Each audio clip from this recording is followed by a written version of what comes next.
Hi guys, so good afternoon and welcome back to my magical world. It's me, Frostbite. So it's 3:41 in the afternoon right now, and today is November 30, 2023.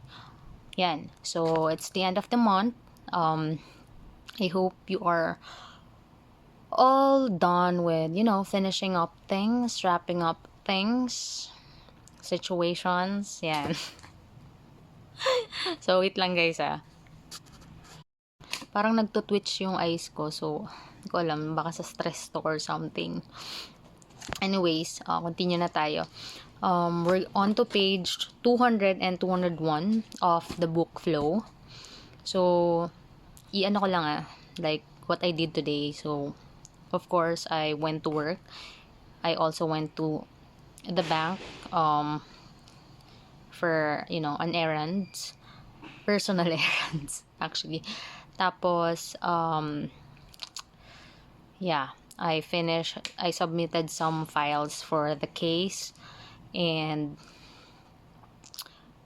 yun lang. I think yun lang. I have to track things kasi lately I forgot like to tell you that it's necessary for me to film those things, guys. Okay, continue na tayo. So baka mawala tayo sa ating goal kasi December na tomorrow, and we still have a lot of things to finish. As I've said, because it's December 1, right? I mean, this book is supposed to be done this year. So, hopefully, I could be able to finish it to you. Okay, continue na tayo. Yan, congratulations to all of you who are waiting for the wedding kasi one of my friend will have her wedding by next year, March, I believe so. Kasi kausap ko siya kanina. So wala ako doon. I won't be able to be there kasi my location now. I'm in a different location now. So whatever, guys. We just have to do what can we do with our current location. I can't go there pa. Soon. Okay. But people do differ in the abilities to use one of the other strategy. Paraplegic who became a champion archer, or the blind chess master visited by misfortunes so intense that they are off the scale of stressful life events, are examples of individuals who have mastered transformational coping. Others, however, when confronted by much less intense levels of stress, might give up and respond by scaling down the complexity of their lives forever. I feel so hot. Pero hindi naman mainit dito. But I don't know. Ang init. Iniinit ako, guys. So, the ability to take misfortune and make something good come of it is a very rare gift. Those who possess it are called survivors and are said to have resilience or courage. Whatever we call them, it is generally understood that they are exceptional people who have overcome great hardships and have surmounted obstacles that would daunt most men and women. In fact, when average people are asked to name the individuals they admire the most and to explain why these men and women are admired, courage and the ability to overcome hardships are the qualities most often mentioned as a reason for admiration. So as Francis Bacon remarked, quoting from a speech by the Stoic philosopher Seneca, "The good things which belong to prosperity are to be wished, but the good things that belong to adversity are to be admired." Okay? So in one of our studies, the list of admired persons, including an old lady despite her paralysis, was always cheerful and ready to listen to other people's trouble. A teenage camp counselor who, when a swimmer was missing and everybody else panicked, kept his head and organized a successful rescue effort. A female executive who, despite ridicule and sexist pressures, prevailed in a difficult working environment. And Ignaz Semmelweis, The Hungarian physician, who is the last century, insisted that the lives of many mothers could be saved at childbirth of obstetricians would only wash their hands, even though the rest of the doctors ignored and mocked him. These and the many hundreds of others mentioned were respected for the same reasons. They stood firm for what they believed in and didn't let opposition daunt them. They had courage and what in earlier time was simply known as virtue, a term derived from the Latin word vir or man.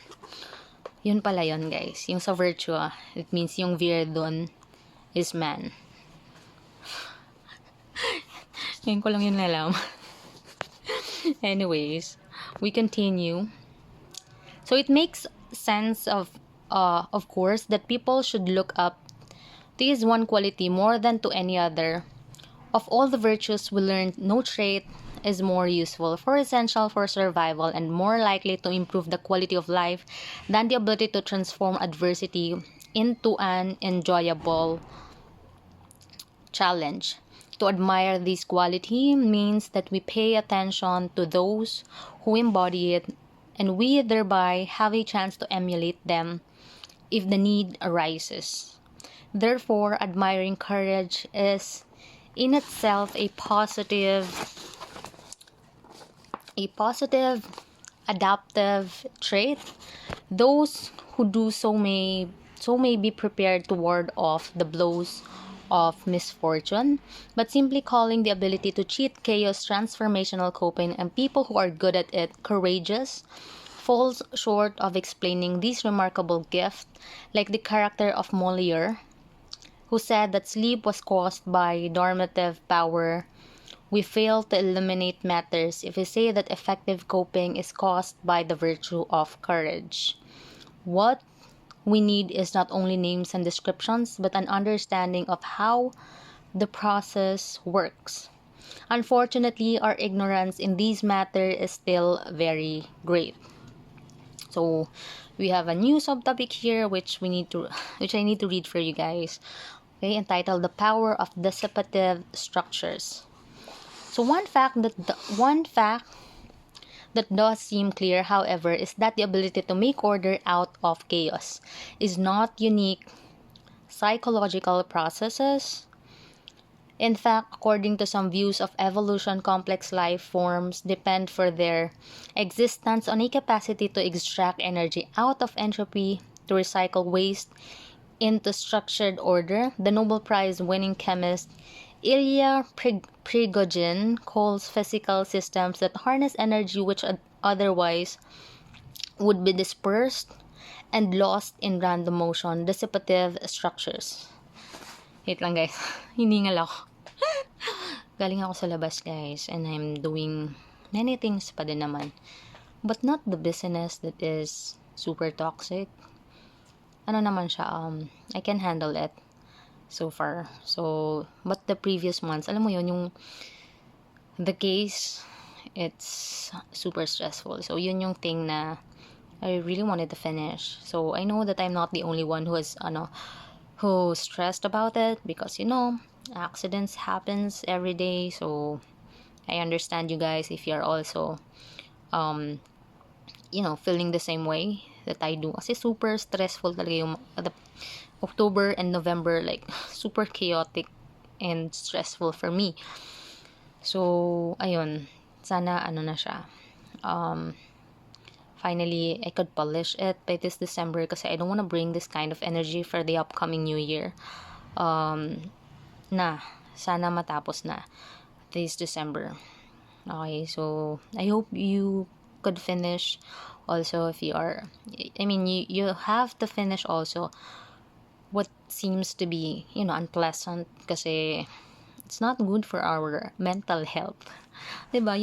Me, I'd like to be at peace like most of the time kasi I have been in too many chaotic circumstances before.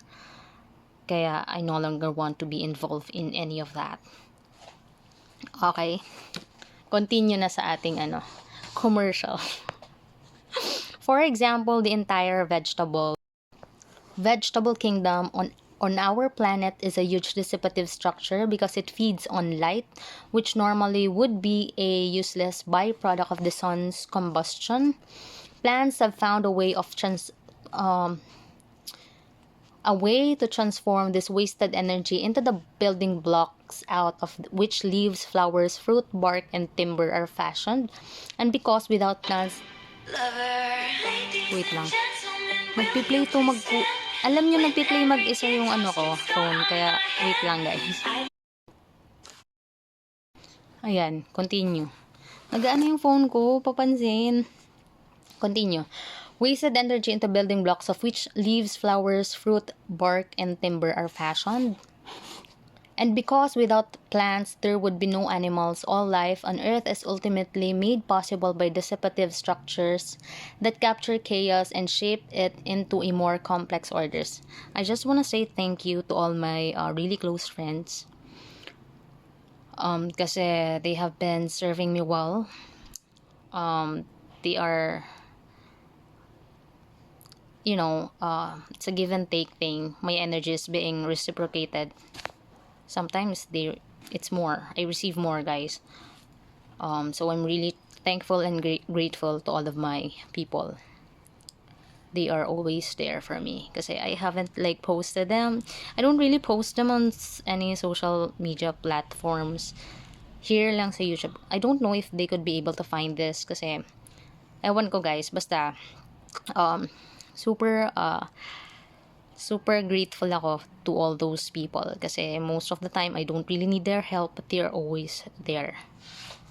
When I needed help also naman, they're always there. So, thank you guys. Yan.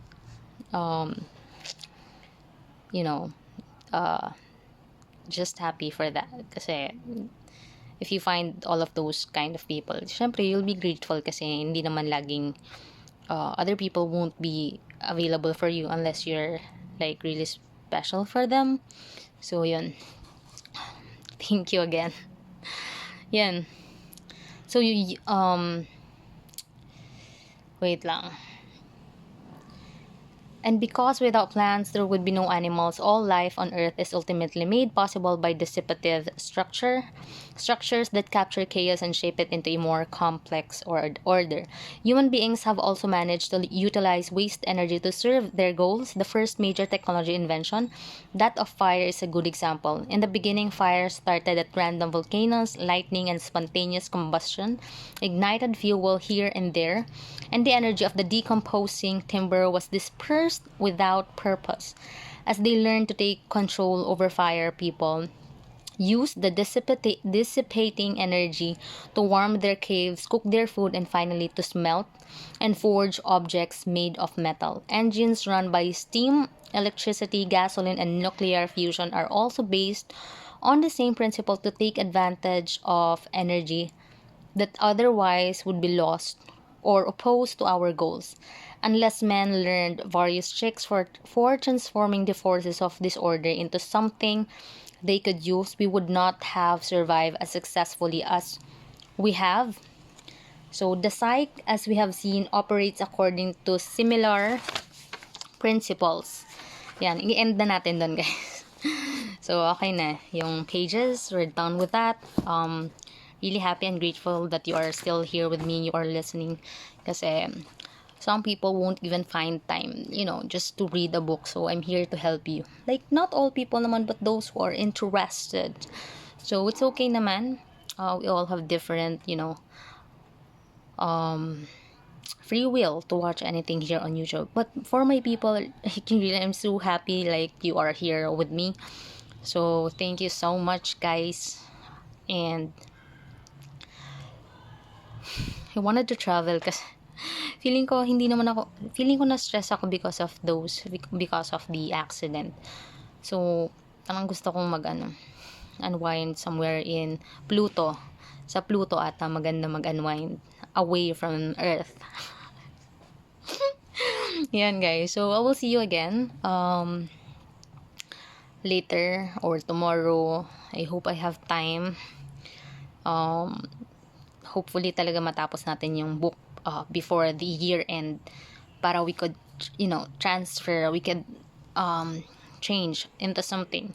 Okay, so I told you, diba, I have a lovely book there at home. I don't know saan siya galing. Nakalimutan ko. I think it was gifted to me or I bought it somewhere. I can't really remember. Basta guys, it's interesting. So thank you guys for listening. Thank you for helping me make this world a better place for all of us and for the future generation. Be safe, drive safely, do safe things, and be responsible. Okay, be accountable. Bye.